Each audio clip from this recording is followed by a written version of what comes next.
I guess I must be trained. Again, welcome everybody. We're going to go ahead and start a roll call and see if everybody's here, and we'll go from there. And again, I welcome everybody and thank you.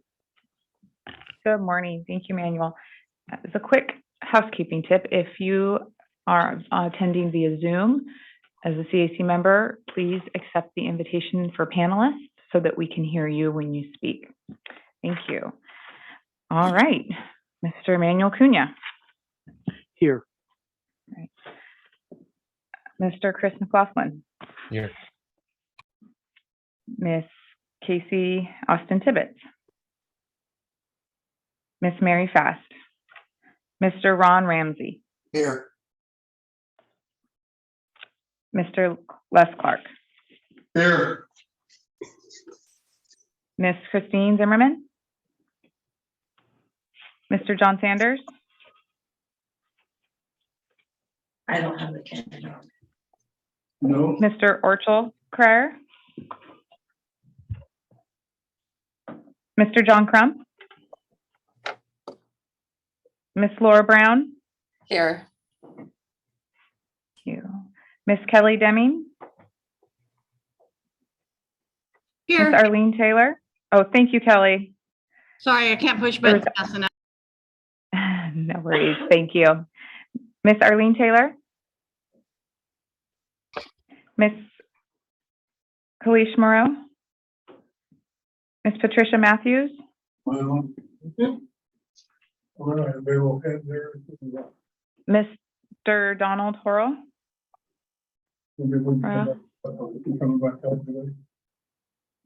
Miss Brittany Dyer. Send an email Mr. Wasim Ahmed. so I can get it. Hey, Les Clark, you might want to mute your microphone. Don't worry about it. Miss Amy Lopes. I'm here. Thank you. Miss Julie Connell. Here. Thank you. Miss Denise Skidmore. Mr. Paul Ward. Mr. Jose This is Del Jose. Gadio. That's, Thank you, Jose. present. Thank you. Replacing. Thank you. Great. Thank you, Great. Jose. Thank you, Jose. You're welcome. Mr. Roger Hostel. Here. Thank you. Mr. David Pippin. Mr. Ned Leba. Good morning, I am here. Great. Good morning. Thank you. Miss Mary Elizabeth. Mr. Ben Cantu. Here. Thank you. Miss Angelina Nguyen. No. Mr. Chris Savage. Miss Suzanne Bear. Miss Jamie Agers. Here. Thank you. Mr. Thomas Helm. Mr. Richard O'Brien. Mr. Christopher Smith. And my Mr. cat. Derek we're both Williams? here. Here. Thank you. Thank you, Chris. Thank you, Derek. Mr. Fernando Rios. Here. Thank you. Mr. Dennis Medeiros. Here. Mr. Brett Taylor. Great. Thank you. We have a quorum. Great. Thank you very much. I'm sorry, Manuel? At this time, if any of you have electronic devices, if you can kind of mute those, as well as if you're at your home and whatever you're doing, if you want to mute and then come back on, and that's great. It's sometimes a challenge, especially when you're home, when you've got a pet that requires attention. And if you don't give them attention, they get very upset. And so you have to bribe the dog or the cat with some goodies to behave. So go ahead and do that if you have to. But again, I want to thank everybody. At this time, I definitely want to, if the chair or if the executive, if you can please read all of the new members that have come on board since, I believe, since we started in June or May. And I want to thank all of those new members that have worked hard, as well as the older members or the members that have been on the board, helping to recruit new participants in all three categories. So why don't we go ahead and see who those are, if we could, please. Yes. Kalish Morrow, who I don't believe is in attendance this morning, Right. is a newer member from Kings County as a city appointment. And we also have Miss Jamie Eggers attending this morning. She's from Stanislaus County and representing the environmental interest group. Welcome, Jamie.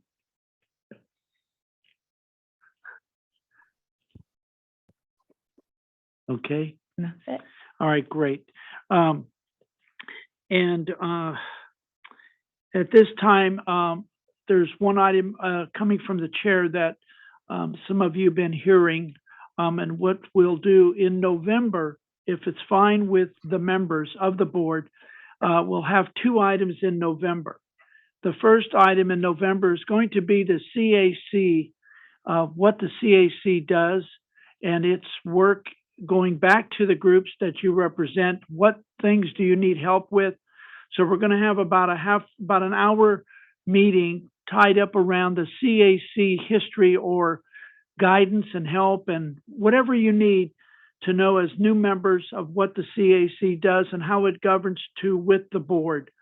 Then the second item, Ned, this will probably be pertaining to the discussion, is the SIP approval, disapproval by Region 9 has not entered the Federal Register yet. So for us to know any more than it's not been put into the process, we would do the rest of that meeting. We will strictly go over the SIP because by then it'll be in the Federal Register, and we'll have a great opportunity because the district staff will be in tune, as well as probably even ARB staff.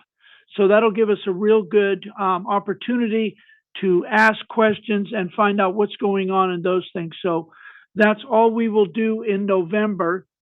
And then when Shiraz comes on for his part, he's also going to talk about the study session that's going to happen in November. So we want to make sure that all of the board members of the CAC have been invited. And so Shiraz will do that. So again, I want to thank everybody for taking the time to be here. We're going to make and be on time and get you out of here right away. So we get out of here at 12 so we don't dismiss the lunch and we don't violate any labor laws or things like that. So again, I want to thank the staff and the district for all the work and help of giving the CAC. So at this time, we'll go right into one of, it's not Samir. He looks a little like Samir. But at this time, I'd like to invite Shiraz Gill to go ahead and do the report. Thank you. Good morning, Chair and members of the CAC. My name is Shiraz Gill. I'm one of the deputy APCOs here at the district. And I just wanted to give you a few updates. The first thing is great news, actually. The district received a national award on our San Joaquin Valley residential wood smoke reduction strategy by the Association of Air Pollution Control Agencies, which is APCA. Samir Sheikh, which is our executive director, as you know, accepted this award on behalf of the district. As you know, our wood smoke reduction strategy gets significant emission reductions during the winter season and huge health benefits associated with that. Nearly $49 million have been spent on this program and incentive funding, and it's been hugely successful, and the district was recognized. This is a group that works with all the air pollution agencies across America, and we were recognized for this amazing program. So we received this award, so it's excellent for the district. And kind of give you updates on our September board meeting, give you some of the main highlights. Our governing board also approved enhancements to the Burn Cleaner program. As you know, due to COVID and the amount of inflation that has taken place, there's been increased costs for these devices, for these inserts, resulting in a decreased participation in folks taking advantage of our incentive program. Incentive funding was just not enough for people to, adapt these new natural gas inserts or heat pumps, electric heat pumps. So due to the importance of this program, especially getting reductions during the winter season, our board increased incentive amounts for both natural gas devices and electric heat pumps. There's more details we can share maybe at another future meeting. We also included an incentive amount for fireplace decommissioning if someone really wants to just get their fireplace out or put it aside forever. There's a small incentive also included in that. Our board also received an update on the implementation of the ag burn phase-out strategy, which the CAC actually heard at the last month meeting. It was a very similar update. As you know, that's been a very successful program. A lot of folks taking advantage of the incentives and doing alternative practices instead of open ag burning. The board also received and set the agenda for the November 2022 Governing Board Study Session that Manuel was mentioning earlier. This will be held at Wonder Valley Ranch in Sanger from November 9th at 11 a.m. All the way through November 10th, and it'll conclude before 5 p.m. So any of the board members here, CAC members, are welcome to attend, and we can provide more information and details and logistics of that study session. We have a good number of agenda items. They are posted as part of our governing board agenda, but it should be a very great study session, educational and informative setting, some policies and things of that nature. So for the upcoming board meeting, we do have a board meeting in October. Let me just get the date here. It'll be October 20th, and the agenda has not been finalized, but Jesse Fierro, she'll be talking about this particular item. We'll be adopting amendments to our refinery monitoring rule. We'll be taking those amendments, and there'll be at least a couple of items on some grant programs. Again, the agenda has not been finalized yet, but will be done in the next couple of weeks. That's all I have, and I'll be happy to take any questions, comments. Okay, thank you very much. And then right after yours, I'm going to go back to item number 3, which is the approval of the September 6th minutes. But let's finish up with your item, Okay.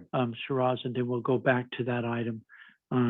So at this time, any of the CAC members have any questions for, yes, go ahead, please, Derek. I just had one comment, and I think I'm safe on this because the door was sort of opened by Shiraz's comments on incentive funds for like natural gas products and so forth. So it kind of opens the door for me to bring up something that I've had a real concern about, and that is the concept of total electrification of the state and the impracticality of it. And I can't help but think that this group should be looking at sometime in the future the concept of getting rid of natural gas, and as it's such a clean burning fuel, and we're spending money to get clean burning natural gas products into homes, incentive funds to do that now, which I'm all in support of. But the idea of trying to have total electrification and getting rid of natural gas just strikes me as totally absurd. We don't have the capacity to meet the state's needs or the people's needs with total electrification.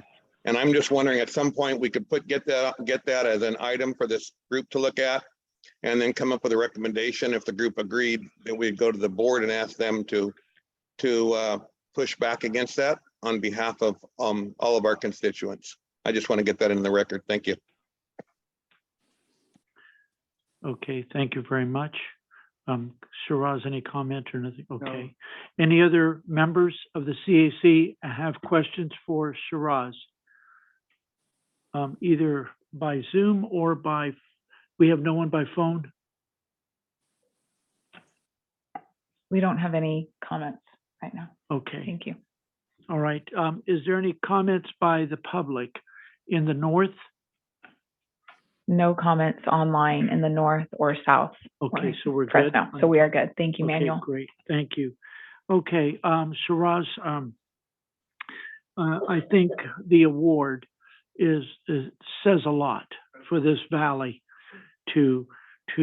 and I think you guys should put a picture out there of this award. We're working on it. Yeah. We're gonna enlarge that thing. Yeah, and make that thing sit in this room Right. somewhere. Yeah.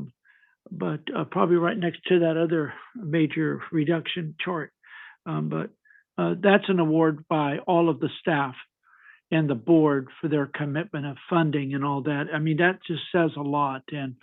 And I think with Derek's comment about natural gas being a provider of a very good, clean fuel for many of our rural communities that doesn't even have the infrastructure to carry electrification in most cases in some of these higher areas. So kudos to the entire staff of the Air District and the board for receiving that award. I think that's outstanding. Here you went to the people to help the people and giving the funds and the money. And I remember when that thing was like $300,000 or $400,000, and today it's in the millions. And so you've come a long ways. And so congratulations. Okay, let's go back to item 3, if we could, please. I apologize that to the board. Let's take up item number 3, which is the November 6th minutes.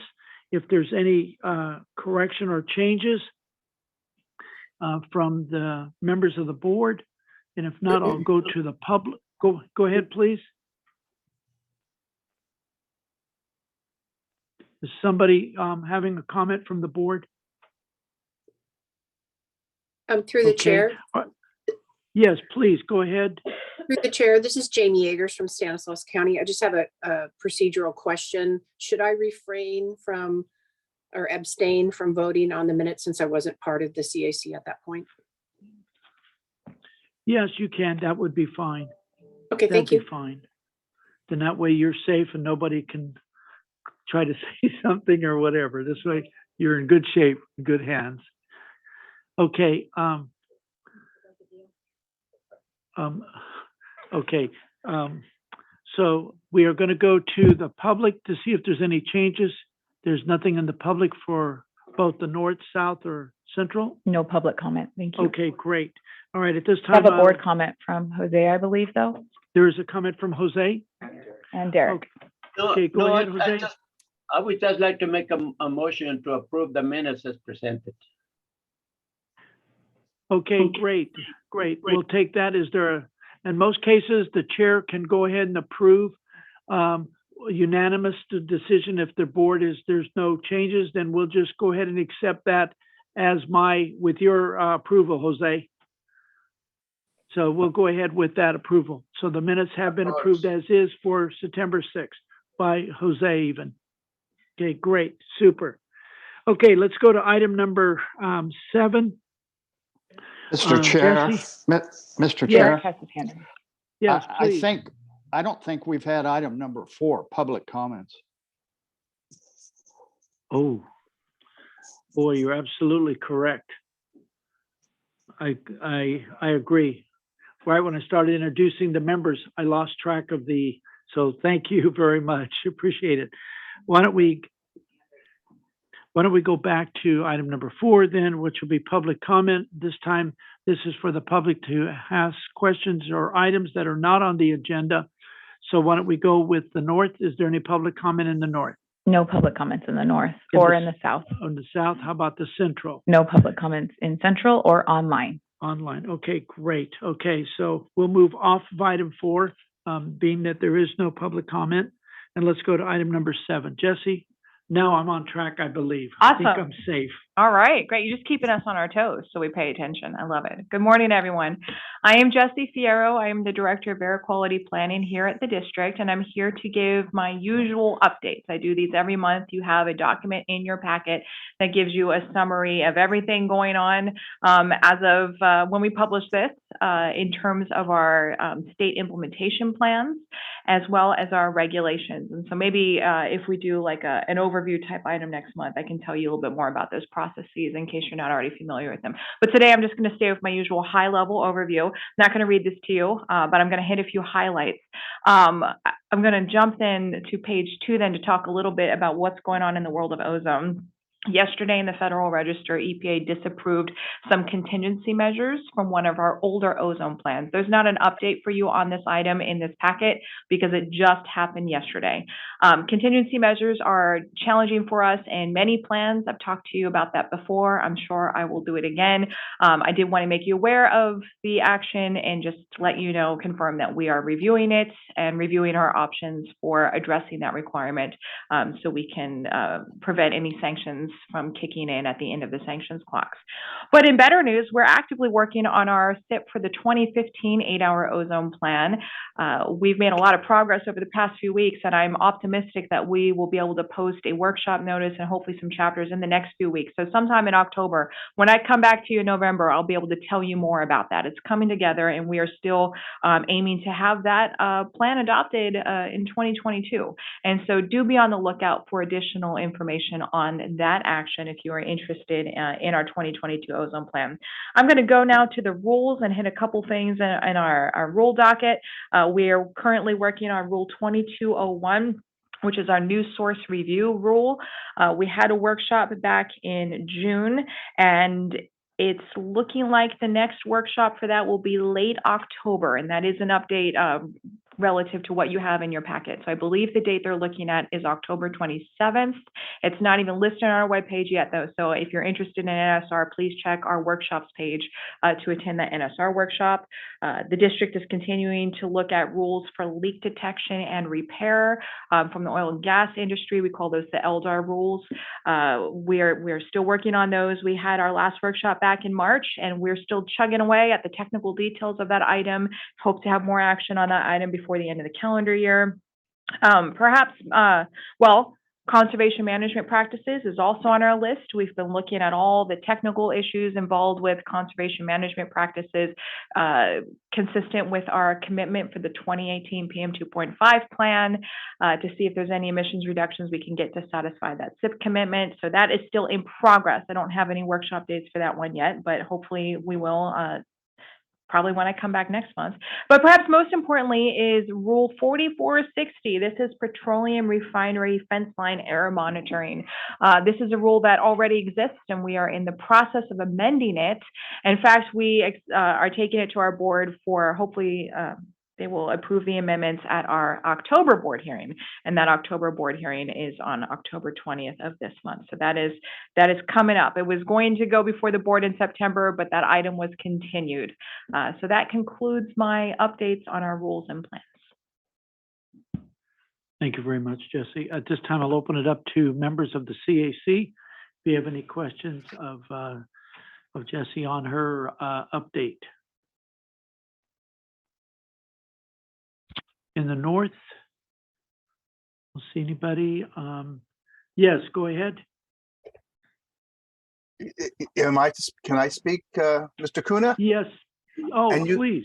And you can hear me. Just a quick question for Jessie, because again, we don't know what the SIP, that state implementation plan for the new people here, which we worked on so much regarding the PM 2.5, but Jessie, it sure seemed like a lot of the monitoring indicates we were hitting the 12 microgram per meter cubed standard. It seemed like we're making such good progress. Am I misunderstanding that we haven't hit, for the most part, or gotten very close to the standard that's at the heart of the SIP concerns? Hi, Ned. I'll take that. So there's actually two annual standards. There's a 15 microgram standard that's for the 1997 NACs, And then there's a 2012 standard, which is the 12 micrograms. So for the 15, you're absolutely right. We believe that we have hit the 15 or right below it. And the district is actually, considering doing clean data determination to demonstrate that we actually do meet the 15. Now, the 1997 standard has two standards. One's an annual standard of 15, and then there's the 24-hour of 65. We've already demonstrated that we're below the 65. So we're working on that as we speak. The 12 microgram is a little bit, our attainment deadline is not until 2025. So we do have more time to attain. Now, going with what Manuel said earlier, I do think we can come back in November and just provide a better overview of these standards and actually go through a little bit more detail. Yeah, that's fine. Thank you very much. I know we're going to visit it, but I guess I just want to let the committee know that it looks like, of course, I watch it down here at Stockton. We're achieving in many cases even the 12 micrograms. So we'll talk about it in November, but thanks for the clarification. It is a good point. In the San Juan, there's 8 counties, right? So most of our sites actually are well below a lot of the NAC standards. There's generally just a few sites that are kind of the stubborn sites that exceed some of these standards. So most, even for ozone and PM2.5, a lot of our sites in the valley actually are meeting many of the NACs already. Yeah. Okay, great. Any other CAC members have any questions for Jesse? In the north, in the south, in the central. Okay, why don't we take it to the public in the north, south? No public comments in the north, south, central, or online. Okay, super, great. Okay, thank you very much, Ned. Appreciate it. All right, let's go to item. Thank you, Jesse, very much. And we look forward to your reports. But thank you. Why don't we go to item number 8? Verbal from California Resources Board. Who is the representative that we have online? Good morning, Mr. Chair. This is Laura Carr with the California Air Resources Board. I guess for the benefit of some of the new members, perhaps I can let folks know that this is the monthly item where I provide a very brief update on the recent actions taken by the California Air Resources Board. So this is sort of a very high-level general overview. These summaries are also provided in your agenda packet. So I'll just launch into very brief descriptions of the 3 items that the board heard at our September hearing. The first item was that the board approved a proposed research contract, and this was a contract with UC Berkeley on children's health and air pollution study, standardized assessments, attention, and cognition in California kids. The second item that the board heard was an update on the innovative clean transit regulation and on the implementation of that regulation and 2023 program readiness, which included findings of a comprehensive review on zero emission bus performance and related technologies, infrastructure, costs, and workforce development. And the third item that I want to provide an update on today was that the board approved the proposed 2022 state strategy for the state implementation plan. And this is a statewide plan that we have for attaining the federal health-based standard for ozone. And the 2022 state implementation plan strategy identifies the control strategy for the state for meeting the 70 parts per billion 8-hour ozone standard over the next 15 years. So this 2022 state implementation plan strategy includes a variety of new measures to reduce emissions from sources which are under the state's authority, using a variety of mechanisms that we have available to transition away from combustion through regulations, along with incentives and voluntary programs. So the strategies that are outlined in the plan build on measures and commitments that we have already made. And just to give a couple of examples of measures that are in this plan, those measures can range from the advanced clean truck measures and the in-use locomotive measure to proposed zero emission space and water heater measures and measures to reduce emissions from consumer products and more. So that's all the update that I have today, and happy to take any comments or questions. Thank you very much, Laura. At this time, I'll open it up to CAC members. Any questions of Laura in her presentation or items that you would also like to have a CARB address in the future? Any members of the CAC? Okay, in the North, CAC, Central, and the South. Okay, why don't we now go to the public? If any comments of the public for Laura. No public comments in Bakersfield, Modesto, Central, or online. Okay, great. Thank you very much. Laura, thank you very much for your time and effort. Appreciate it very much.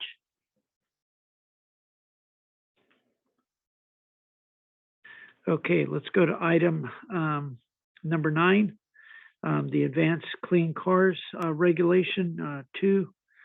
Lisa. Hi, everyone. Thank you for inviting us to speak today about the historic Advanced Clean Cars 2 regulation. Yes, my name is Lisa Kilodakis. I'm with the California Air Resources Board, and I'm joined by Anna Wong, also lead staff on this regulation. So we're really excited to be here today. The Advanced Clean Car 2 regulation, also referred to as ACC2, ramps up sales of new zero-emission vehicles to 100% by 2035 and continue to cut emissions from gasoline cars. We can just stay on this slide. Now we're caught up. Thanks. So before we dive into the regulations, I'd like to share why reducing light-duty vehicle emissions is so important, as you all know. As you can see here, mobile sources and the fossil fuels that power them continue to contribute a majority of ozone precursor emissions like nitrous oxides or NOx, and they are the largest contributor to greenhouse gas emissions in California. Although we are only talking about light-duty vehicles emissions today, there are efforts to reduce emissions from these other sectors as well to meet our greenhouse gas and air pollution goals. Next slide. So speaking of goals, this slide shows our greenhouse gas targets through 2050.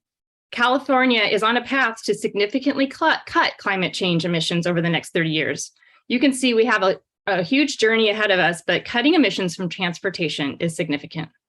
The Advanced Clean Cars 2 regulations will help shrink passenger car emissions on our way to carbon neutrality by 2045. Next slide, please. Thank you. Before we get into the details of the ACC2 regulations, I want to highlight the success we have already seen in the zero-emission vehicle market. To date, over 1.2 million zero-emission vehicles have been sold in California, and there are now over 100 makes and models available at different price points. Also, California has a growing network of electric vehicle chargers with 80,000 chargers now available and 60 hydrogen stations with many more coming. This graph shows how the market has really taken off, especially in the last few years, with new zero-emission vehicle sales reaching 16% market share as of the second quarter of 2022, even with inflation and supply chain issues. This is important as we look to see how the Advanced Clean Cars 2 regulations really revolutionize passenger vehicles. Next slide. So I know there's a lot going on in this slide, but it's our way of showing all the different elements of the Advanced Clean Cars 2 regulation and how they work together to transform vehicles in California.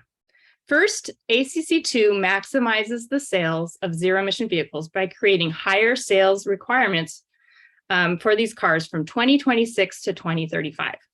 In addition to the quantity of ZEVs, the quality of ZEVs is really important. So that is also a key part of the Advanced Clean Cars 2 regulation. Finally, amendments to the low emission vehicle or LEV regulation will continue to clean up conventional gasoline cars to reduce exposure to vehicle pollution. Overall, the Advanced Clean Cars 2 regulation will provide the greatest benefit to frontline communities nearest roadways by controlling and then eliminating tailpipe emissions from new passenger vehicles. Next slide, please. So this slide shows how the Advanced Clean Cars 2 regulation requires strong annual sales that ramp up starting in 2026, in the 2026 model year, all the way to 2035. These percentages keep automakers on a stringent but achievable path to 100% requirement, not only in California, but in the states that choose to follow California's regulations while building in appropriate flexibilities along the way. California is the first and largest vehicle market to require 100% electric vehicle sales anywhere in the world. Next slide. So as I mentioned earlier, it's not just the quantity, but the quality that matters. So even with good regulation design, the transition to 100% will depend on every car buyer embracing zero-emission vehicles, even the most reluctant. For that reason, the proposal also aims to address consumer concerns, helping them feel confident as they replace their gasoline vehicle with a zero-emission vehicle. First, ZEVs will need to have more than 150 miles of electric range when the vehicle is new and be designed to retain the majority of that range over 10 years. In addition to the durability requirements, there are minimum battery and electric powertrain component warranty requirements. But we just can't think about the vehicle when it's new. Therefore, ACC2 establishes a durability requirement to ensure that at least 80% of the original range of the vehicle is maintained over 10 years. In the first 5 years, the requirement is reduced to 75% in recognition of products that have already been designed and supply contracts. So to give you a sense of how these two requirements work together, a 150-mile battery electric vehicle at 10 years will still have over 100 miles of electric range. In addition to the durability requirements, ACC2 also requires a minimum battery and propulsion-related warranty. The Advanced Clean Cars 2 regulation aligns with where most of the industry currently is and requires an 8-year, 100,000-mile battery warranty. However, the battery state of health will be required to be disclosed to the driver and linked to this warranty, increasing transparency for the driver. Next slide, please. Now, we can't talk about having a successful zero-emission vehicle market without addressing charging and fueling. Without access to quick and reliable charging, consumers will remain hesitant to adopt ZEV technology. This is especially true for low-income car buyers and those living in multi-unit or rental housing, since they may be more reliant on public charging, which is generally more expensive, less reliable, and so far less conveniently located. But we're working on all those things. This is why ACC2 requires electric vehicles come equipped with a highly capable charging cord. By requiring all vehicles to have an included charging cord that is level 1 and level 2 capable, the cord can meet the charging needs of a much larger portion of vehicle owners. However, not everyone will have access to overnight charging. In the future, a growing market of drivers may be more reliant on public DC fast charging in that network. Because of this, the battery electric vehicles will be required to be fast charge capable, and those vehicles will need to conform to a single fast charging inlet standard. It's called the SAEJ 1772 Combined Charging Standard. We call it CCS for short. This standard reflects the inlet available on the majority of ZEV models available today. Next slide, please. So access to data has been an important cornerstone of CARB regulations. Prospective drivers, especially in the used vehicle market, should have the ability to evaluate the state of the vehicle and the health of the battery. Repair technicians, particularly independent technicians, need to be able to access vehicle data. Diagnostic tools and automaker-developed diagnostic and repair information to assess the vehicle's need for repair and carry out necessary repairs appropriately. Though it is expected that zero-emission vehicles will likely need fewer propulsion-related repairs than gasoline cars, the sheer number of vehicles in California require a substantial repair network outside of dealerships. Therefore, as the Advanced Clean Cars regulation requires automakers to disclose disclose all propulsion-related repair information to independent repair shops, where most people get their vehicles repaired. Bit of a tongue twister there. Finally, battery labeling will be required for all vehicles with a large battery on board. This includes conventional hybrids, plug-in hybrids, and ZEVs. Battery labeling can also support greater battery reuse and recycling, helping to promote availability of battery materials at lower costs and with reduced need for obtaining raw materials. Next slide.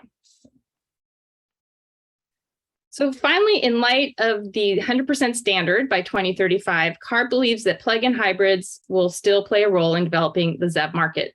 Plug-in hybrid electric vehicles may also remain a critical choice for low-income drivers as well, as evidenced in data from the Clean Cars for All program, where participants swapped out older vehicles for plug-in hybrids 4 times the rate of a battery electric vehicle.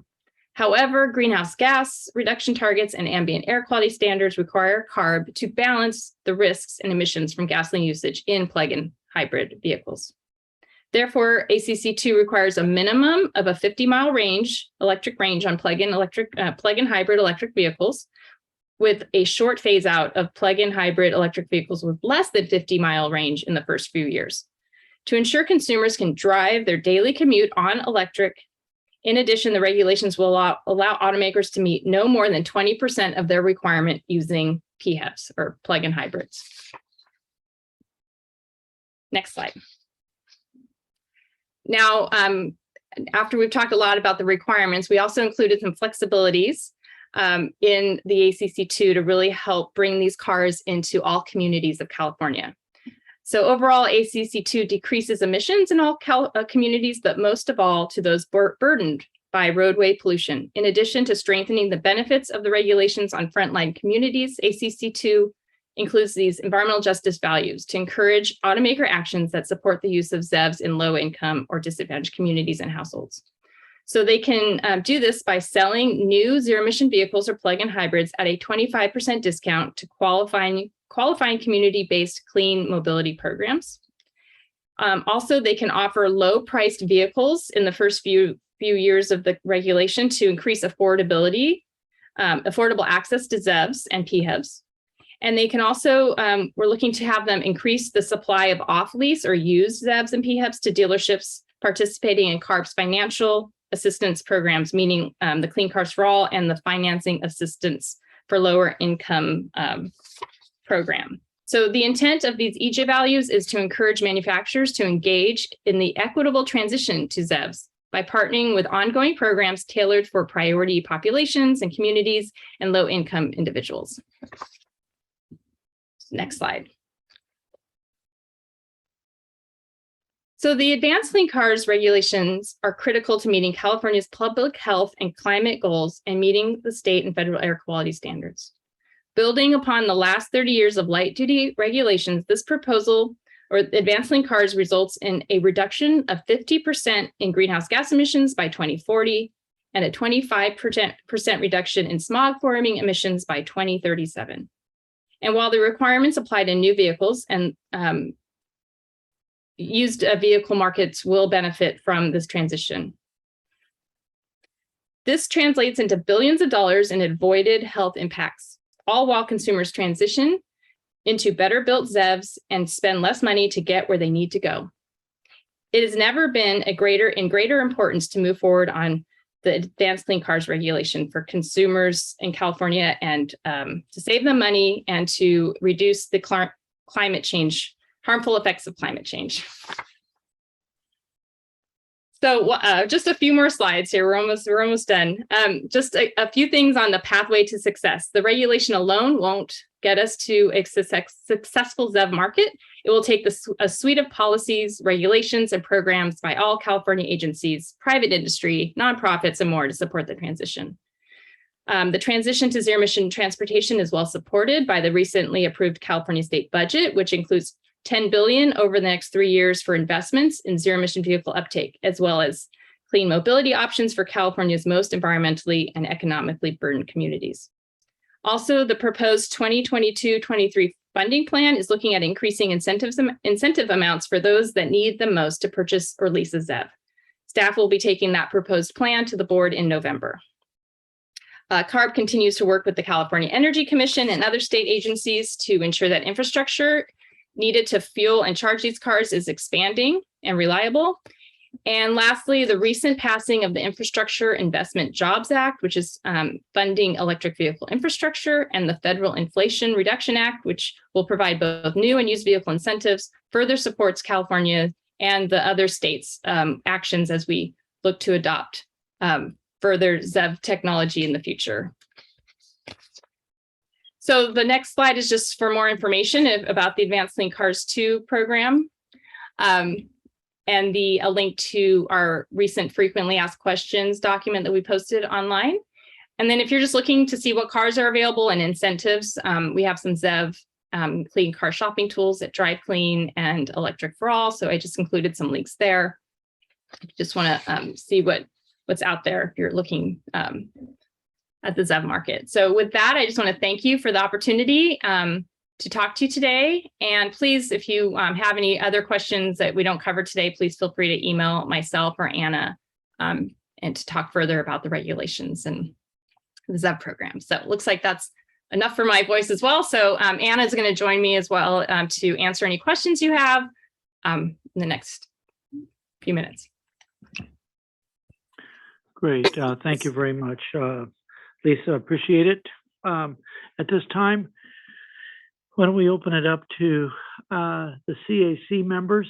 If you have any questions of Lisa or even Anna, that'd be great. So let's take it at this time. So do you want me to? We have, yes, please. Go ahead, Lisa. Go ahead and start. I mean, do you want me to call on people or do you? Okay. Well, I noticed, I think Ned might have raised his hand first, so we'll start there and then I'll just go in order.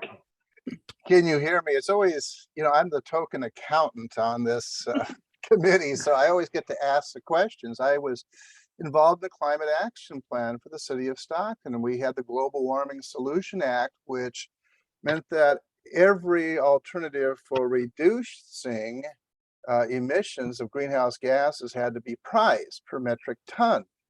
And I just don't see that process here. And of course, the GHG mitigation cost would range from 5 cents to $10. Sometimes we had proposals that cost thousands of dollars per metric ton. Are you folks at all anchored by having to cost per metric ton the GHG or CO2 equivalent? And if so, what are those numbers?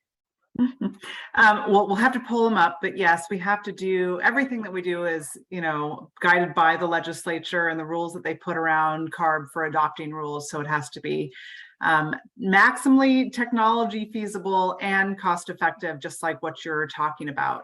And so we do our proposal and then we assess alternatives, and we always do a more stringent alternative and a less stringent alternative, and we weigh those costs and benefits against each other. So there's not a number that we're supposed to hit. There's not like a legislative number that we have to be within, but it's more like as we consider the entire proposal compared to the alternatives, that is what we have to, kind of come forward with in that analysis. But I'm gonna have to actually look up the numbers because I don't have them right. Okay, well, the thing that concerns me is we were living with the Global Warming Solutions Act that said that when we had to do our inventories and proposals for reduction, we had to actually cost. Now, I noticed people didn't do it, but as an accountant, I would do the costs per metric ton.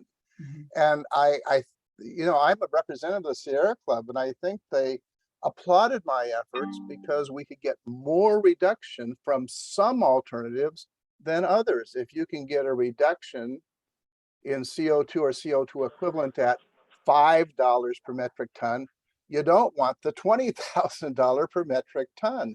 And it just sort of throws me that in all of these emissions, we aren't doing the most fundamental computation of what the cost is, because if you're concerned about SOx, NOx, PM 2.5, GHGs, you want to get the most reduction for the least cost. And some of the expenses seem to be very, very, very high.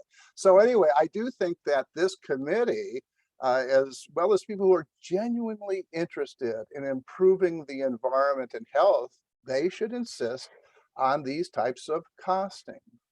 What's the cost per metric ton of emissions that are abated? Thanks. Yeah, we do. I just want to say we do have it, and we did do that computation. I just really don't have it right at my fingertips. So after this, I'm happy to email the clerk, and get that information to you and point it to where it is in the rulemaking record. Thanks, Ned. I think Jose was next. Hi, hello, Anna. I have two questions. So one of them is approximately what is the time that it would take to for a fully charged battery for a car? That's a really good question. So you're saying you just want to know how long does it time to recharge your car? Is that the question? Yes. Yeah. So that's a really good question. And it's one that a lot of people have on their minds. And it depends on a lot of things. How big is the battery in your car? Now cars go, a lot of ZEVs go 300 miles, that's like the average range for electric car. And it depends on how fast you're charging, how quickly your electricity is being delivered to recharge your battery. So if you're doing it from a 110 outlet, like I can see your lamp in the background, what that's probably plugged into, that's going to take for that car, 8 to 12 hours, depending on how that car is set up to receive that electricity. But if you had a drier outlet, which you may or may not have, which is called 220, and what a lot of chargers, when you see them out in the wild, public charging level, which is also what we call level 2, that's only going to take 2 to 4 hours, depending on how depleted your battery is and how much you're going to be filling it back up. And then we have fast charging, and fast charging is really fast, and it's usually not what we have in our homes. But again, there's a lot of fast charging networks that are being built in California, and that would take 30 minutes to get your car back to full. So it kind of depends on what you have access to in terms of your setup and how you're making use of the public charging. Okay. And then I would just add that most people don't deplete their battery every day. So usually you just drive your typical 20, 30, 40, even 50 miles a day. So you plug in at home or you plug in at work, or, and so you're hardly ever needing to fill from full to empty or empty to full. So that's just a additional comment. So thanks for that question. Oh, I feel good. Good. Wait, go ahead. My other question is, when we trying to get rid of all this unusable batteries, does it affect the climate? Yes, it would. And there's a lot of agencies working together on the plan for recycling. So right now there's plans kind of coming in place because there's not that many of these batteries that we need to be recycled yet, I would say, but that we know that it's coming. So there's a lot of agencies like Cal Recycle and land use agencies and Carb, and there's a lot of different people that have to work together to come up with a plan. But I will have to say that manufacturers themselves are really motivated to use as much of those batteries as they can because they use really expensive materials. So there's a lot that is recyclable about the batteries. And so manufacturers themselves already are very motivated to get those batteries back. So I would say that, it's developing, and I think that it's something we should all be paying attention to. But right now, there's actually lithium's not really allowed to be recycled in California. So we have to come up with plans that we're not just shipping our problem elsewhere, but that we actually are making meaningful policy around how and where and when to recycle those batteries. Thank you, Anna. Thank you very much. Thank you, Lisa. You're welcome. Thanks, Jose, for the questions. I think Derek might be next. Mr. Williams. Thank you very much. I'm looking at the first or the second chart that came up, California CHG reduction targets. My question is focusing on the CHG. When it comes to DOX, PM 2.5 and things like that, we can actually see what we're accomplishing in our monitors with our levels. And we can buck those costs against what the reductions are, the way Ned was talking about. I think it's a little more difficult unless we have the technology to put walls around California that go 12 miles up. It's going to be a little tougher to quantify greenhouse gas.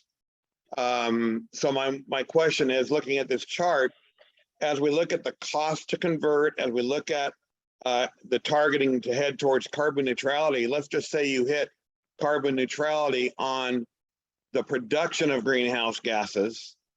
But if the monitors that are out there tell us that CO2 levels in the state of California are the same as they were before we implemented all this, then we've had zero gain.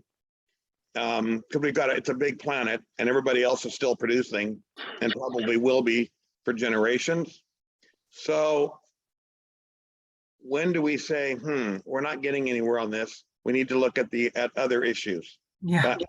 I want to see a return on the investment other than just saying whatever the gain is on smog, NOx, and PM 2.5, so forth, because we're so low on our levels now.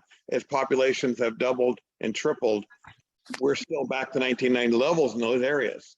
So we just have to really look at that. Are we just wanting to transform society, or are we going to really see, like, we don't have force fields that can isolate California and keep the rest of the globe's CO2 out? Where do you go with that? Yeah, you're so right. So, light duty vehicles and mobile sources, especially on GHG, are still pretty high contributors in general. So there's two things that I'd like to say, which is, you're right, this is one policy amongst CARB's many policies to get at reducing greenhouse gas emissions. And even if we reduce all of them out of California, we're not setting global policy. So there's just still a lot of work to be done in that realm. But I will say that California often sets the tone in these kind of realms, especially in light duty. So right now we have 17 states that have adopted our predecessor to this rule called Advanced Clean Cars 1. And we expect many of those states to go ahead and follow us, probably representing up to 30 to 40% of light duty vehicles in the United States. And that is a very significant reduction in greenhouse gases that could be seen coming from light duty vehicles. But also, so many global jurisdictions look to California as to what to do next. So that they are looking to us and thinking about what we're doing and going to set policy based on how we set policy. So it's an exciting time, but I do understand and hear you that we're one fish in a very large sea of polluters. But there's still no other path as we look at it, and as we rerun our numbers and we relook at strategies to decarbonize and get to carbon neutrality. Zero emission vehicles and electrification is just so apparent that we got to get there. We got to get as much of the sectors to this zero emission level. And what we're proving amongst not just light duty, but also heavy duty and off-road, is that we can get there with a lot of zero emission technologies. So I think that light duty has been a test bed for a really long time, and it's really led the way, and it's only enabled all these other places to also consider electrification. So that's what my argument would be back, but that's, probably, as you can tell, very Carb-like to say. So I want to recognize that's very much a party line. But we are a leader, and California's leader, and I'm really proud of our state for what we've been able to do to get people interested and offer incentives and really actually be able to push this all the way to where we have been. And I'll just add that, what's amazing, because, Anna and I have been doing this for a long time, and you all have probably seen the history of the zero emission vehicle program, is this is the first time that we're setting these goals with the automakers have, set similar goals for themselves. And they see that this is a problem, climate change, reducing greenhouse gas emissions is something they need to do as well. So this is regulation doing their job, our job, but then automakers also seeing globally that this is the direction things are going, because climate change is such a problem and we need to get off fossil fuels as well. So I think it's pretty important that the automakers are seeing this as well and doing their part. Thank you for your time. Thanks. Hey, any other comments from board members for Lisa or Anna? Looks like Go we ahead, have three please. more hands raised. Kelly? Yeah, I just have two probably fairly simple ones. One, I think all of us probably need the list of all of the abbreviations in this presentation, particularly the newer people, because there's some that have been here 3 or 4 months, but none of this was probably discussed. So if you could forward that to the clerk and she can forward to all of us, that would be fabulous. And then I also think it would be beneficial for all of us to know what the original legislation was for this particular rule, and then the number of that piece of legislation and the year that it was put forth and passed. Thanks. So Kelly, we can, there's not a specific piece of legislation that exists that said, you know, this is the rule you shall do. There's a lot of guiding pieces of legislation, and I'm happy to get that list to you and how we've been, you know, how we see this coming together, because we have it as part of our record. But I do, you know, there's an executive order, but there's not a specific legislative bill that is specific to the rule that we adopted. It's along the lines of our authority that we operate under to, you know, reduce emissions from mobile sources and particularly from light duty vehicles. So it builds upon that legislative authority. Right. No, I'm well aware. I mean, Okay. we go back to I don't know if it's AB or SB 32 when Schwarzenegger was governor. I mean, I get that, but just to kind of, because that was the greenhouse gas thing, I believe. But that's what I'm asking is to kind of, this piece of legislation was passed 32 with Schwarzenegger, and this piece was passed with Gray Davis, or this piece was with whichever Brown you choose, and so forth and so on. So that, and based on what you just said as well, the Carb mission statement, as it were, that you brought up, would also be good for the newer people to understand. This is our mission. This is where we're supposed to be headed, and this is our policy going this way.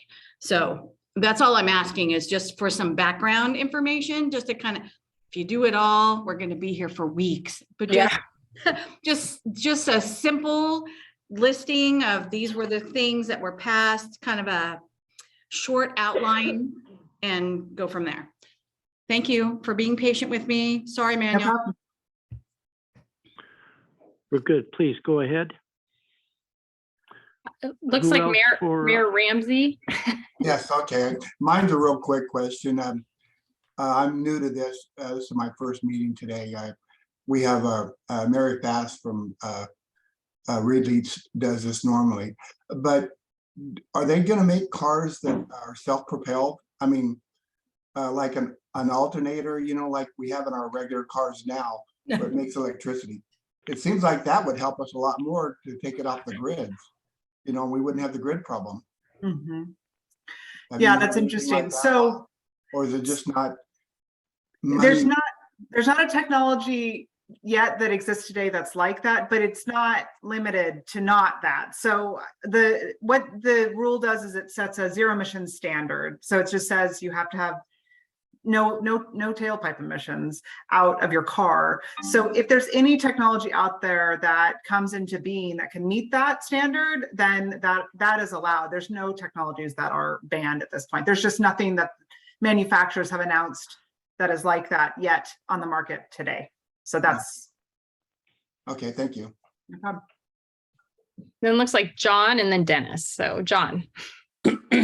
Okay, so being the devil's advocate, I'm going to say, is there a stockpile or warehouse of things that are used to build cars and put tires on cars and bodies and whatnot?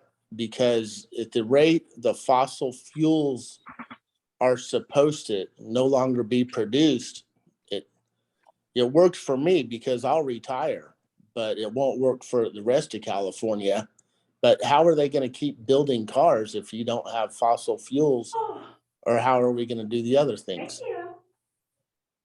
Yeah, so that's interesting. So what you're asking is the actual production of the vehicles and if fossil fuels can be used to produce the vehicles themselves. Is that your question? Well, it already is used to produce the cars. That's right. So yes. Okay, so this is not, on the processes of production. It's just the vehicles themselves need to be zero emission while they're in operation. So that's the specific rule. There's not a ban or a limit on the number of, fuels or the types of fuels that can be used to produce the vehicles themselves.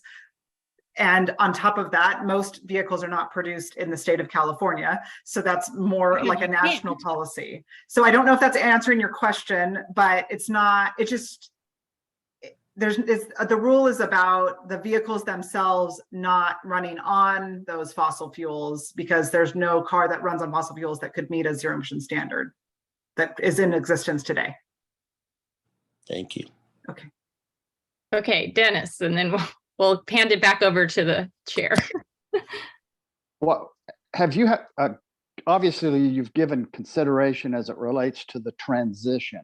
I mean, as California goes further and further towards electrification, we have other states around us that are not.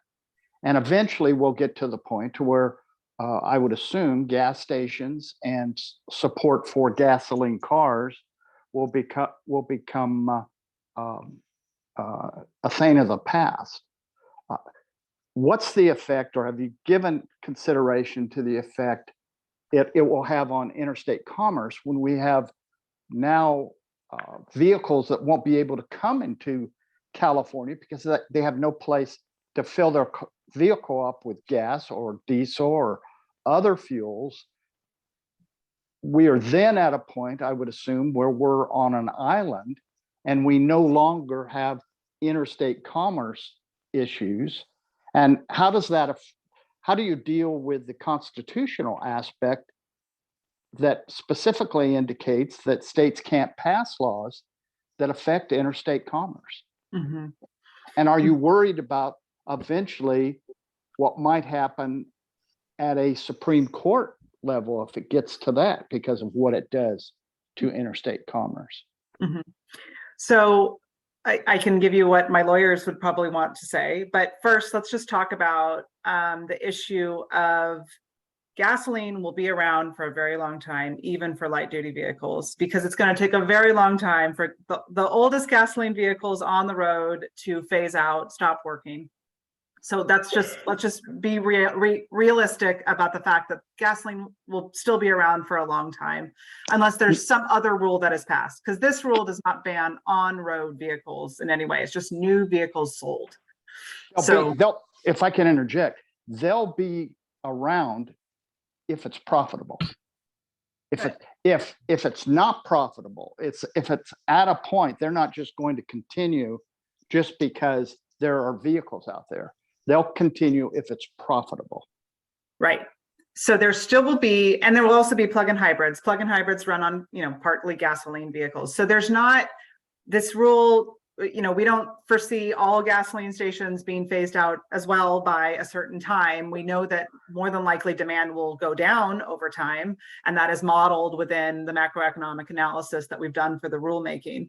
So yes, over time, there will likely be less gasoline stations in California, but we don't expect it to fully phase out for light duty for a very, very long time, past 2050. So that's one thing about the rule that is often misconceived.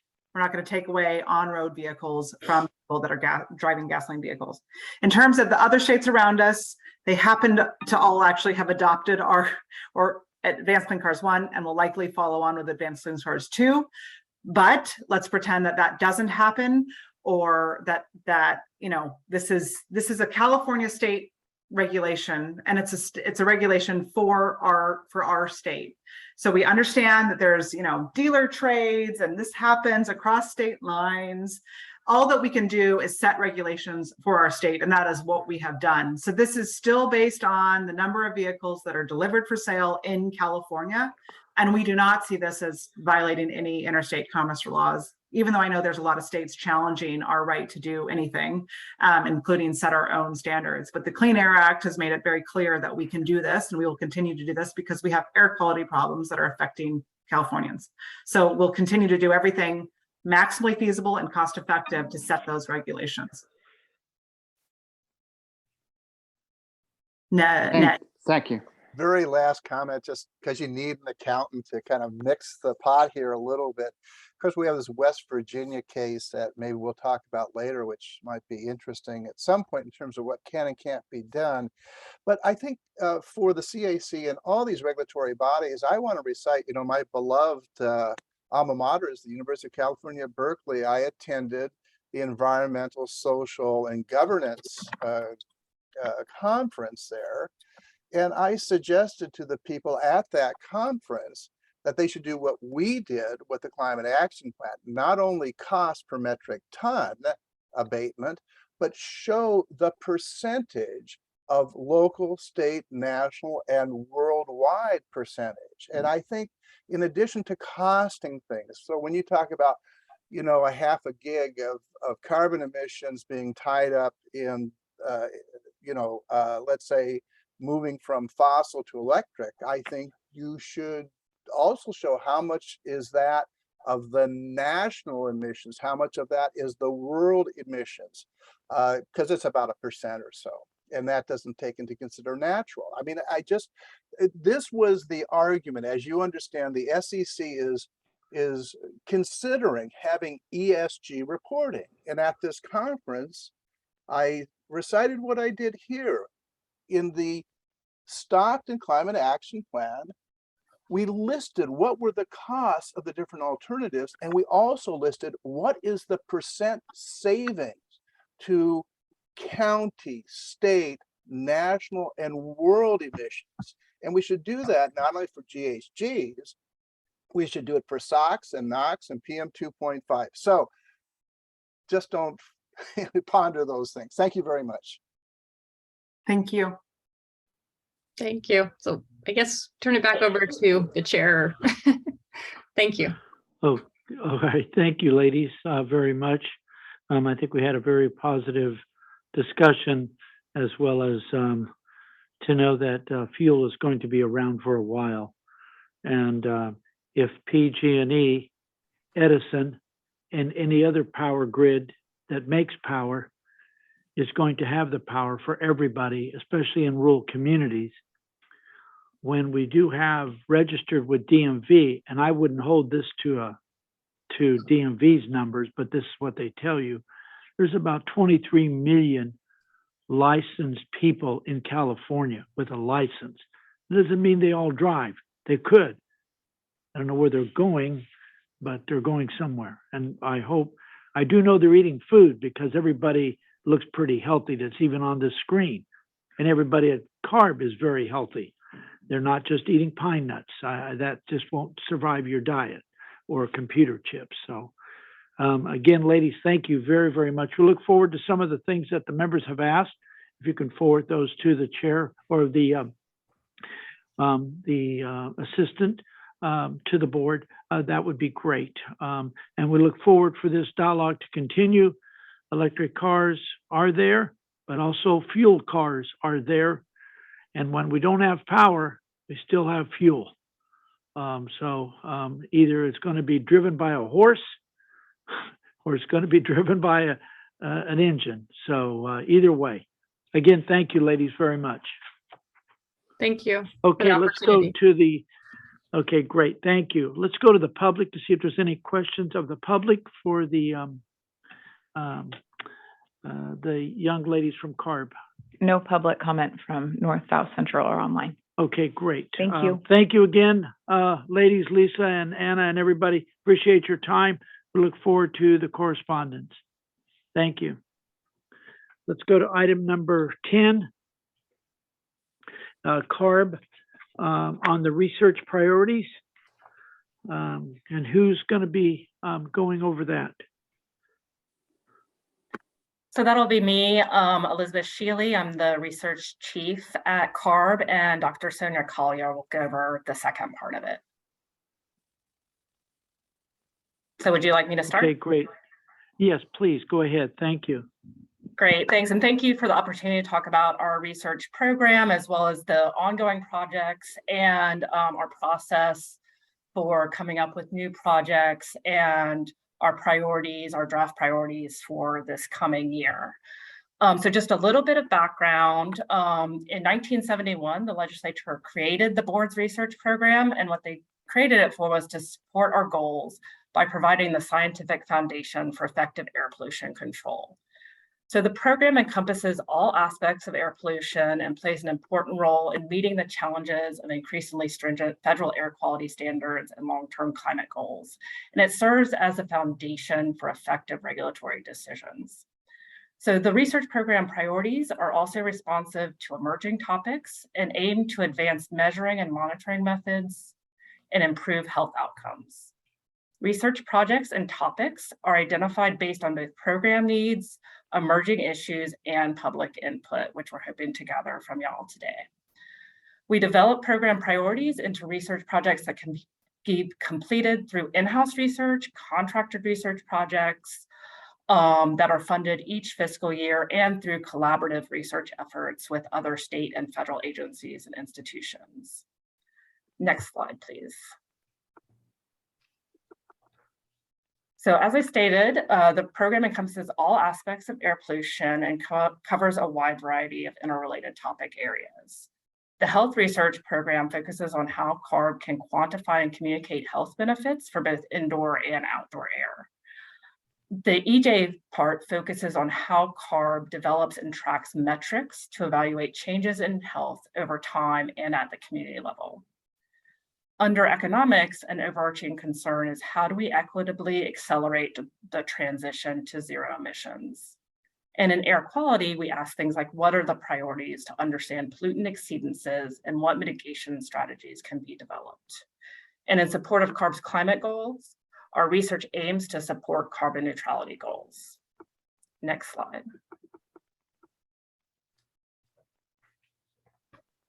So every 3 years, we compile information on both our past and current research projects and future research priorities. And we put out a document that's called our Triennial Strategic Research Plan. So that plan is developed with public input, and we hosted a public research roundtable to get feedback on those research initiatives. So that really provides a foundation for what we do for the next 3 years. It provides a roadmap for our research, and it aids in our research planning. So it's kind of a useful tool and reference. It's also essential, as I said, in guiding our annual selection of research projects and delineating new research priorities. One such priority is in identifying strategies to operationalize racial equity in Carb research. We have started implementing changes to our research program to include greater transparency in our project selection process and incorporate EJ-focused projects and priorities, including community-based projects. And we are also implementing scoring criteria that encourages multidisciplinary teams and new partnerships. Next slide. All right, so I'm not going to go through all of these in detail. I just want to give you a sense of some of the projects we have ongoing that might be interesting to y'all and or have a component related to the San Joaquin Valley. If there is one that you're particularly interested in, please let us know and we can follow up and provide more material or have another briefing or something like that. So as you can see from the list, we have a few health-related contracts. The first includes indoor, ambient, and personal monitoring to evaluate and prioritize indoor air pollutants and outdoor air pollutants in disadvantaged communities in the Fresno and Stockton regions, and we have 45 households in each region. The second two are statewide contracts to improve our understanding of health impacts and quantify those better. But there are parts of each of those that is more focused on understanding impacts in San Joaquin Valley. And we have partners in San Joaquin Valley for those contracts. We have several mobile source-oriented research projects, including one on agricultural activity data. And I want to especially thank folks, agricultural stakeholders, San Joaquin Valley. You've provided a lot of support and help, and it really wouldn't be possible without your help. We also have a light-duty vehicle-oriented projects with measurements that are taken in several San Joaquin Valley locations. We also have a couple of projects with field campaigns that better inform modeling, for example, for the state implementation plan. And just to round out this slide, we have received funding for methane satellites, and we'll be conducting flights prior to the launch of those satellites. So that's just an overview of several projects that are ongoing in our research program. And now I'll hand it over to Sonia Collier, and they will go through the research process moving forward, looking at our priorities and what we'll present to the board for the coming year. Next slide, and I'll hand it over to Sonia. Thank you so much, Elizabeth. Great. So I'm going to go over our annual research planning process. So it begins each year by identifying research project concepts through a public concept solicitation. Our survey, we have a survey that collects those comments and concepts from the public, closed on June 15th. And we also get input from Carb staff, from board members, and internal stakeholders. In response to public input, we will be increasing community engagement at this stage as well. So a final list of proposed projects is presented to the board for approval, and we provide updates to the board on specific projects at their request as well, and create subject matter summaries or presentations. So after project approval, we release a solicitation for proposals from the universities of California and California State Universities. In order to increase the transparency of our solicitation award process and also foster the development of multidisciplinary research teams, we hold solicitation meetings and we leverage online forums such as Empower Innovation, which was created by the California Energy Commission. So proposals are then reviewed and winning proposals are selected and finalized. Once proposals are finalized, a subset of proposals are reviewed by our research screening committee, which is a third-party neutral entity which is composed of various subject matter experts independent of Carb. They review our proposals and provide comments. Proposals are then developed into executed contracts. So earlier on the first slide, Elizabeth pointed out that we do in-house contracted research and collaborative research. And so here we're specifically talking about that external contract type work. So when appropriate, we also establish project advisory committees to provide oversight and direction. Our executive officer provides final approval and those projects become active research. And during this phase, we do provide online progress updates and outreach. And for most projects, when they're finalized, they're reviewed again by that research screening committee. All final results of all projects are disseminated to the public through seminars and online documents. And so what this figure is trying to communicate is that we have stakeholder input at every stage of the annual research planning process. So right now, for our future research projects that we will be funding in funding year 23-24, we are at the stage of getting EO and board member input. And in January, we intend to present our proposed research for next fiscal year at the board meeting in January 2023. Next slide. Great. So as we've been mentioning throughout this presentation, we do have strict project selection criteria.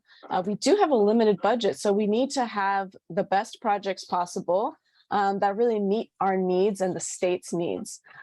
So we rate all of the proposed concepts that are come in from the public and from within Carb using the following criteria. First, it has to have strong program relevance.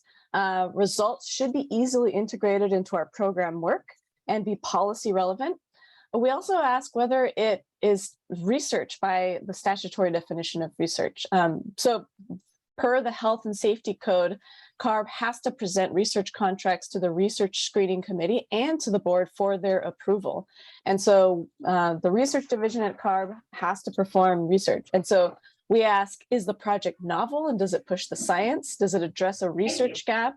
And does it avoid duplication of current projects? And is it multidisciplinary?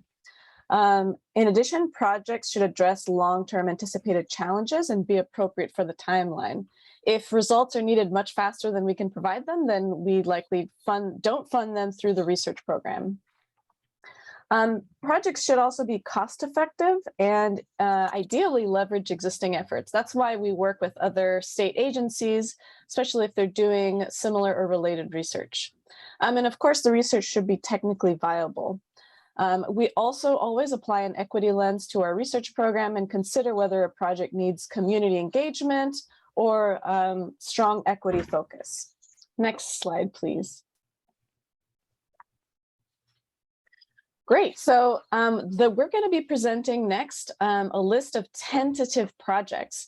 So these are all of the project concepts that were put forward either by the public or by Carb research staff that were high priority. In other words, they met a high standard when looking at those project selection criteria I just reviewed.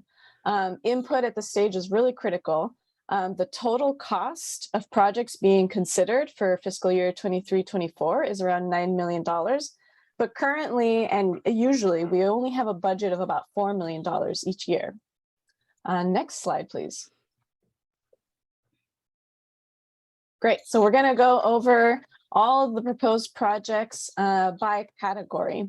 So the first project is, the first set of projects are related to health and environmental justice. And the first couple are on exposure health and combined impacts. So the first project here, the first bullet, is has the research question of what are the combined impacts of climate change stressors on health, considering environmental justice, racial equity, and social vulnerability factors. So in other words, looking at heat effects, air pollution impacts, and the impacts of wildfires. That project is estimated to cost $500,000. And this would help inform the next version of the health analysis for the scoping plan. So it would, whether we collect qualitative or quantitative data, it would help fill in gaps in our understanding of climate change health effects. And we are working with the California Department of Public Health on that project. They're interested in that one. So the next project has a research question of, can we better support land management practices with improved quantification of health impacts from reduced wildfires and increased urban greening? That one is estimated to cost $500,000. We have a couple of projects that fit under a subcategory of advanced tools. And so one of the really important ones that we're excited about is one on further quantifying the benefits of cancer risk reduction. So this is part of our larger effort to continue improving our health analysis. And this one would also focus on specifically diesel emissions and cancer risk reduction from reduced diesel PM emissions. The last bullet on this page, the project question is, can advanced air purifiers reduce non-PM pollutants, including ozone, nitrogen dioxide, volatile organic compounds, and hydrogen sulfide? So for this project, some of the constituents concerned, especially with emissions other than PM, are those living in Imperial Valley, especially near the Salton Sea. And so they're concerned about hydrogen sulfide emissions. And so we want to look at potentially just better understanding advanced air purifiers that can help mitigate indoor air pollution for folks living near these types of sources. Next slide. Okay, we also fund white paper concepts. So what that means is, we do a very comprehensive literature review on a specific topic, especially when we don't know exactly how to pursue the research in the future. We need to have a better understanding of what's out there. And this helps us set research priorities for the future. So the first bullet there, we have a research question of what guidance is needed on how the public can use indoor air quality monitors to maximize health protection. And then we have a pilot. How do we pilot a webinar series to communicate to the public the health effects from air pollution, and what actions can they take, and what incentives are available? And both of those are approximately $75,000 in cost. Next slide. So next we have a series of tentative project concepts that fit under air quality and mobile sources research. Under area sources, we have a project that asks the question, as regulations are implemented, which air pollution sources will dominate impacts on air quality in the San Joaquin Valley. So this project will provide in-depth process-based understanding of the atmospheric processes of PM 2.5 using advanced instrumentation. And the field measurements will provide a rich data set of simultaneously measured speciated gases and aerosols in the San Joaquin Valley. And the measurements will help elucidate the sources and mechanisms of PM 2.5 formation, which can be used to improve the performance of our regional models. And that, of course, helps us with our SIP planning.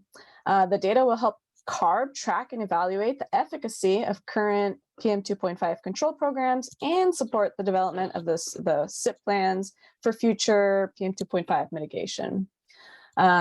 So the next bullet has a project that's focused on the potential air quality benefits of prescribed burns used to manage wildfires. That one is estimated to cost $600,000. And then we also have one on understanding the sources and health impacts of air pollution in Imperial Valley. This would be a phase 1 project and will be informed by a community engagement project. So there are multiple pollution sources in Imperial Valley. It's a very complex region, and we've been receiving a lot of public input to perform research in the area. And we started that effort with a community engagement project, which will inform future research. And so we would be interested in also starting that research process next fiscal year with a phase 1 for that. Under advanced tools, we have a project on how we can make the novel toxic metal aerosol real-time analysis, or TARDA instrument, more user-friendly and deployed in areas of concern. So the background for that project is that we've been developing this project. It's in its benchtop form at this time. And so we would like to fund further development of this instrument to make it more portable and a little more user-friendly and deploy it in the field. Okay, so under mobile sources, we have a project on the potential exposure impacts of locomotive wheel and brakeware emissions on nearby communities. And so, you know, we do hear a lot of public input and concern, especially for people living near train depots on the different and freight corridors on the different emissions coming from locomotives, and wheel and brakeware in particular likely lead to metals emissions and a lot of PM. And so this research would help us improve our inventory and start to address some of those concerns, or at least have a better understanding to address those concerns. The final bullet on this page has a research question of which technological improvements can be applied to air conditioning and heating in electrified vehicles to significantly improve efficiency and extend battery capacity. So this would be kind of like a technological or a technological survey to see what technologies out there that can, you know, reduce some of the battery range deficiency that comes from using air conditioning and heating in electric vehicles under more extreme weather conditions. All right, next slide, please. Okay, so here we have 5 more projects, proposed tentative projects on climate and sustainable communities and transportation research. So we have a project that asks, can we better understand the relative amount of methane emissions from industrial sectors in the southern San Joaquin Valley? So for this project, we do have satellite remote sensing data that shows that we have a lot higher methane emissions in this region than we account for in the inventory. So we'd like to get a better understanding of that. We also have a project on methane, on the real world methane measurements at landfills, and how can we inform the statewide inventory, estimated at 500,000. Under sustainable communities and transportation, we have a project that asks, how can California's residential growth pattern advance climate, housing, and equity goals? And how can the state address barriers to residential growth in priority development areas? And then that third bullet under sustainable communities and transportation, asks, how do different pricing strategies affect transportation, equity, and revenue outcomes? So a lot of metropolitan planning organizations are very interested in examining pricing strategies. And so here's a project that will help us survey the different strategies available. And then finally, the last research question on the page are land use and transportation trends equitable? What are the equity benefits of vehicle miles traveled reduction? And what metrics are the most useful for tracking the equity impacts of land use, housing, and transportation? And that one is estimated at 600,000. So next slide, and this is our final slide. So we've received a lot of comments in the past to do research on pesticides. We have a few potential areas of investigation that we've identified from the public and from researchers. We have the potential to look at climate and ozone impacts from pesticides, to putting funding into doing modeling improvements, and then also to look at the exposure and health impacts. We are currently in discussion with various agencies, including the Department of Pesticide Regulation, the California Department of Food and Agriculture, and of course us, Carb, to see what are the research priorities we should focus on, and which agency wants to focus on which of these potential areas of investigation. So we will have more on that in the future. So I'll turn it back over to Elizabeth in case she wants to make any final comments on any of those proposed projects. And then I think we'll be ready to open it up for questions. Thank you, Sonia. I just wanted to thank everybody for listening and for the opportunity to talk about our research plan, and look forward to hearing any of your comments and thoughts on our priorities.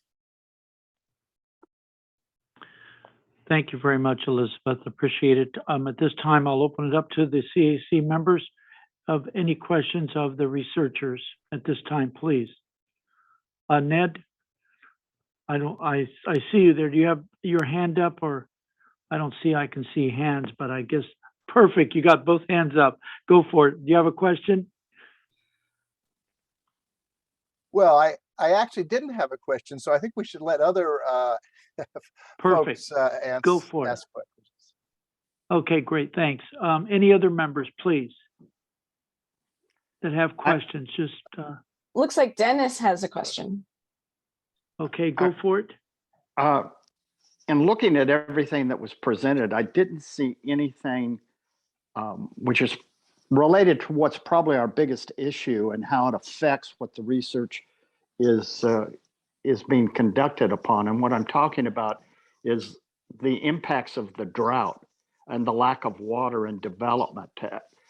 Have you given that consideration? I mean, future expansion and future effects, all of that is meaningless if we have no water. And have you given consideration from a impact standpoint concerning lack of water and where we're at in that regard?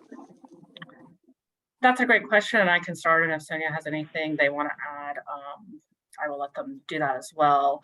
So one place that might fit in is into the project that we talked about and sort of the cumulative climate impacts. So we did mention wildfires and heat, and something else we could consider in there is drought, and the impacts of drought in sort of a cumulative, how all the feedbacks between all those different processes work. So appreciate it. And if you have specific thoughts and types of research we could do, that's very helpful for our next round as well. We're sort of ending our the projects and prioritization for this year. But if you have a specific idea of types of research we could do, that can definitely fit into as we prioritize next year. And we're actually next year starting our next triennial plan as well. So that's something that we can think about there. Sonia, did you have anything to add? Yeah, so the one project on better supporting land management practices with improved quantification of health impacts from reduced wildfires and increased urban greening can also look at drought, can look at water management and how that impacts or is impacted by urban greening. So that can be something that if we fund that project, could look at the impacts of drought on our ability to do urban greening. So that's another place where I see drought impacting our research. Thank you. Any other comments from CAC members at this time? Ned? Just very quickly, I do, compliment what I see as a commitment to studying asthma, where we've had a significant drop in criterion pollutants, but an increase in asthma. And in our AB 617 area, I know there is some effort there, so I applaud that. And so I thank you. I hope you can go full force with those types of very good randomized studies. And so it's just a call out of thanks, and I'd say the importance of asthma over these generalized concerns about mortality and morbidity. Asthma is a big deal. Thank you. Jose? I agree with Annette's comments right now. We have to think positive, and although California must be a very tiny little portion of the world, but at least I do have to give credit to our teams and to the state teams that we are doing something about it. Even if we do not reach the goal by 2045, we're probably gonna go beyond, but at least we are doing something about it. Okay, great. Thank you, Jose. Any other members of the CAC? If at this time, how about the public in the north, south, and east? No public comment in north, south, Okay. central, or online. Okay, great. Thank you. Yeah, ladies, I believe that that was definitely the drought will be the biggest thing hitting this state, especially when you take water from food and you're going to put it toward other activities other than food to feed the people of the world and of the state, and how we produce our food to deal with all of the climate activities. I think water is definitely a number one big issue. And I think CDFA, definitely the challenge will be the state water board and its wisdom of where water should go versus fish versus food. It'll be an exciting trip, a roller coaster ride, but water is going to be the main issue for this country around the world, but especially in California. You're going to remove 1 million acres of farmland on the west side of the San Joaquin Valley. All of you have to think that are listening to this discussion, that means the rural communities are going to be devastated, not Los Angeles, not San Francisco, not San Diego, but Mendota, Patterson, Huron, Orosi Cutler are going to be devastated by what happens with this drought and what the state water board decides to do to human beings versus endangered species. So if you want to med or do some research in water of what happens to human beings and to what happens, it's going to be a real challenge, and it'll be more than $900,000, I will guarantee you. But again, I want to thank you very, very much for sharing the research work. The agriculture industry has been very pleased working with your staff on this one project with Riverside and even with Cal Poly Pomona or San Luis. So again, we thank you for your cooperation and making us part of that, and we appreciate it. We know agriculture better than I think most researchers, but again, we thank you for that. So, all right, at this time, we'll go to item number 11, which is 617. You are on, young lady. Go for it. Excellent. Jessica. Thank you. Thank you, Mr. Chair, members of the committee. My name is Jessica Olson. I'm the Director of Community Strategies and Resources. So my team oversees the implementation of AB 617 as well as other community engagement efforts across the district. Just here to provide my typical update, but I'm certainly happy to take any questions after I present. I'll go ahead and pass it to Carb, and then we'll both take some questions. So we've continued to meet regularly. We have 4 community steering committees across the valley. That's South Central Fresno, Shafter, Stockton, and Arvin Lamont. And each of these steering committees work together with residents and local businesses, with community advocates, environmental advocates, lots of different local agencies and state agencies to come together to design and implement really this community-driven process. We recently adopted what's called the Community Emissions Reduction Program, or CERP, in Arvin-Lamont with our governing board that heads to Carb's board on October 13th, which is next Thursday. They have published their staff report. It is online, and we're really looking forward to the opportunity to sit with some of our co-leads, some of our members of that committee, and really present what was a really great process to Carb's board and get that approved. Since our board adopted it, even though we were waiting for Carb to approve it, we've been working, of course, in between to help the CSC establish some priorities. We actually kicked off our very first pesticide subcommittee meeting, which was just a really great cooperative effort with the Ag Commissioner, with Carb, with the Department of Pesticide Regulations, with the Office of Environmental Health Hazard Assessment, or OEHA, as well as certainly all of the community members that pushed for that. And it was just a really successful, really collaborative meeting that we had last week. And we look forward to having those meetings pretty regularly to really push forward and establish just a common understanding of the pesticide process down in Kern County and really collaborate with all the local and state agencies. In South Central Fresno, Shafter, and Stockton, they're sort of in what we call implementation mode, meaning they had their CERPs adopted either last year or a couple years ago. And really what we're focusing on in the upcoming months is establishing what we do every year, which is our annual report process. So we are required by Carb through their blueprint guidance, which is sort of the guidance on how to do AB 617, to report annually back to Carb, first through the steering committees, then through our board, then to Carb, progress that we've made in the CERPs. And so that's what we're focusing on this month. We have draft reports that are published online and have been sent out to all the CSCs. We're waiting for feedback and hoping to get some feedback during these upcoming meetings. And then during the governing board study session in November, we will be taking those reports to the board so the board can see really just that great progress as we move forward in implementing the CERPs in all of the different communities. And then, of course, as I update every month, we are continuing to further establish all of our air monitoring in all of the different communities, regularly reporting out not only quarterly and annually all the progress, but also in real time, much of that community level air quality monitoring data. So with that, I'll end my update. I'm going to pass it to Brian Moore from Carb, and then I'm happy to take questions after. Go ahead, Brian. Oh, thanks, Jessica. I was being actually updated a panelist, I think, right when you introduced me. So that was perfect timing. So I missed that little delay. Hello, everyone. I am Brian Moore, and I'm one of the managers in the Office of Community Air Protection at Carb. So we are the state office that works with the Air District in implementing AB 617. I think Jessica did a great job of updating on AB 617 happenings. And the big one I just wanted to emphasize was on the October 13th at 4 p.m. Our Carb board will be considering the Arvin-Lamont Community Emissions Reduction Program for approval. That meeting will be held in person in Sacramento, but then also virtually, so everyone can attend. Our staff report is available where we recommend approval.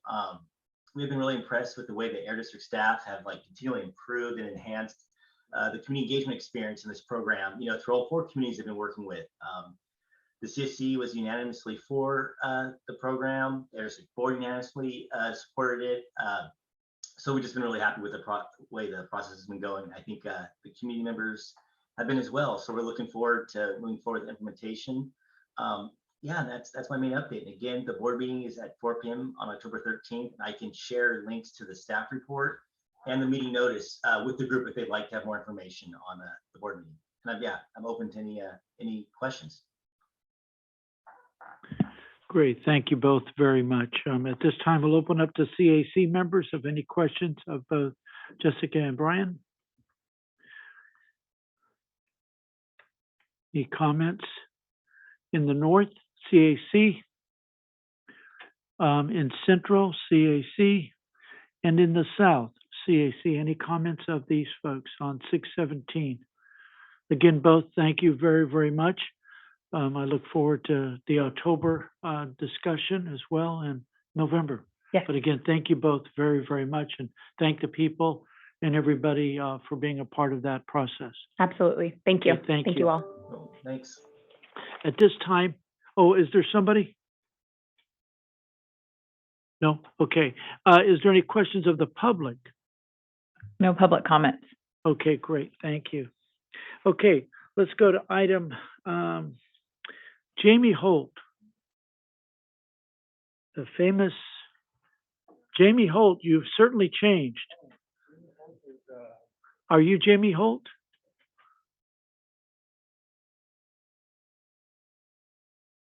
That's okay. Let's go when Jamie's trying to be located so we can have her report. Let's go to, at this time, comments from the CAC members. We can still keep going. So is there any comments at this time of the board wishes to have at this time? We'll go to the north. Any members wish to have any comments before we close after Jamie comes, and then we'll close. Jose, I think you got your hand up. Is that right? Yeah, yes, this meeting was very informative. I thank you. I thank all the people who really put a lot of effort into this. Congratulations. Well, thank you very much, Jose, and thank you for being a part of the CAC members as well. Thank you. Any other comments from other folks? Again, I will make the announcement though, we usually go dormant in November. We will not. On November 1st, we will have the introduction we'll of the... just double check, before we confirm that date. Oh. I just want to make sure that everything logistically works out. Okay, right? so you're going to find that out when Jamie gives the talk, but before Jamie's and here. we can always send out a message. Okay, out so to the CAC, tentatively hold that date, yeah, please. tentatively For the for the first. For the 1st of November, for the CAC, for the new members to be We'll indoctrinated and all questions you may have and help. And the second part will be the SIP of the disapproval approval from EPA. We'll have that. It'll be out by then, and we'll get everybody a copy to make sure everybody has it. And we'll definitely plan for that. So we'll go back to item number 12, Jamie Holt. My apologies. You all were moving a little bit faster than me this morning. I heard I was up and I had to come from the other side of the building, so I apologize. You're fine. We have been very busy doing a whole variety of things. We've had a big push recently on making sure that our programs, our grants, our efforts are being covered by the media. So you may have seen us on TV or in the paper. We've also been out at schools. We've begun to do some on-the-ground face-to-face outreach at schools in our AB 617 communities. We're passing out packets that include a variety of materials, but really have a focus on informing residents about informing parents about the air quality monitors that are in the AB 617 communities, and giving them information about wildfire season. I keep saying knock on wood, we are in wildfire season, but fortunately we haven't had the huge smoke impacts that we've seen over the last few years. We're not done yet. I always like to remind folks that you'll recall the campfire scorched paradise back in November of 2019. So we've got a couple more months before we can really say that we're out of wildfire season. If you have young people in your life, we are getting artwork for our kids calendar contest. Every year we get artwork from kids up and down the valley from kindergarten through 12th grade. And we put those winning artists into our calendar. We usually have that for distribution around December, January timeframe. So if you have any young people in your life, definitely make sure that that they are aware of that. And if they want to draw something air quality related, we would love to have it. A couple of events going on. Los Banos will be hosting a Tune In, Tune Up event this Saturday. There'll be one in Turlock at the end of the month on the 29th. Those will be the last two Tune In, Tune Up events for 2022. That was a lot of twos. We take November and December off due to the holidays. People get really busy, but then we'll begin again in January with a new slate of Saturday events. You do not have to go to an event to participate in the program. You can go online and you can participate. We used to call it virtually. It's not really virtually anymore because COVID's over. I'm saying it. I'm throwing it out there. COVID is over.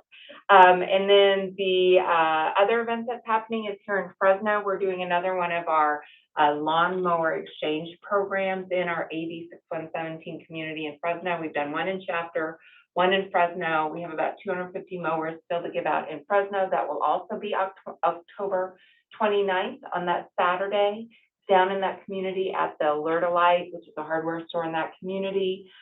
We will be looking at other events in other AB 617 communities, but those are the ones that are planned for, that's the one that's planned for this month.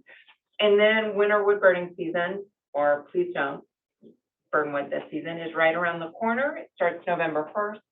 That's when we encourage residents to not use their wood burning stove or fireplace. We of course have our wood stove change out, our wood stove and fireplace change out program. And I don't know if it was mentioned by Shiraz, but at our last governing board meeting, we actually did increase the funding for that. Then that's not just, I'm not talking about overall funding, I'm talking about the funding that goes to the individual that wants to participate in that program. You can get up to just over $4,000 now to swap out your wood burning device with a gas device. And then there's even more funding if you want to put in electric heat pump. So that's basically an electrified HVAC system. So lots of good programs out there, lots of busyness. My head's spinning. I'll be happy to answer any questions. Thank you very much, Jamie. Very, very much. And great, Shiraz, for the increase by the board for the wood stoves. I think that's fantastic. I mean, anyway, CAC members, any questions for Jamie?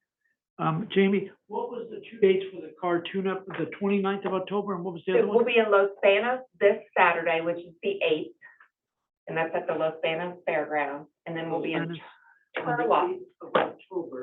8th of October, and then on the 29th of October, we'll be in Turlock. And then on the 29th of October, we'll also be in South Fresno for the lawnmower exchange. In the first two events, the tune-in, tune-up, those are open to anyone, any Valley resident. The lawnmower exchange is just open for individuals in the Fresno AB 617 community. Okay, if we could put together just a simple, I think, for all the CAC members of those 3 dates, 4 dates, to make sure that they have them so they have them in their hands available, that'd be very helpful, especially in the northern end of the valley here, because you got a lot of fairs going on and things like that. So that's great. Any members have any questions for Jamie Holt at this time? CAC. In the north, the central, and the south. Okay, I don't see any. Jamie, thank you very, very much. And is there any public comment? There's no public comment. Okay. Thank you. All right, great. Okay, at this time, we were just finishing up on the CAC. If there's any members have any comments at this time? If not, again, we will keep everybody informed for November 1st. It would be from 10 to 12. And the first hour would be on education and help all the members of the CAC that need materials or whatever, and for the new members. And then the second item will be then the new, or the discussion of the EPA disapproval of the San Joaquin Valley SIP. So, and we'll have that, we'll have everybody have a copy of that and have ready to go for it, plus staff of the district will be ready as well, and even Carb. So at this time, if there's no other comments from anybody, I don't see any hands. We will call this meeting adjourned. And again, thank you all so much. And everybody have a safe weekend and be safe.